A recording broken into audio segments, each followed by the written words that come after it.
Gidagit nga British national asawa niining nga Pinay sa tukuran sa Zamboanga del Sur ang na-rescue na sa militar sa Parang Suluk Province. Si Argil Relator alang sa dugang detalye. Gikumpirma mismo sa Western Mindanao Command sa Zamboanga City nga na-rescue na sa mga sundalo sa Sulu Province ang gidagit nga British national nga si Allan Hyron ug asawa niini nga si Wilma pasado las 9 kaganihang buntag sa Parang Sulu.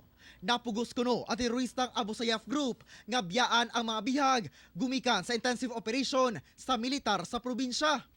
10 to 20 firefights between the abductors at itong ating mga kasundaluhan.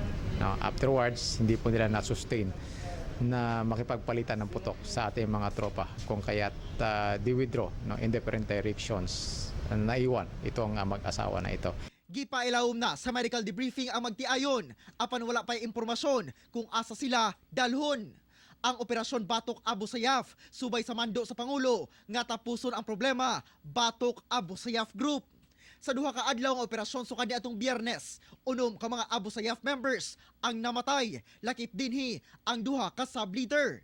Samtang 7 ka mga sundalo ang nasamdan nga naa karon sa ospital sa Hulos, Sulu.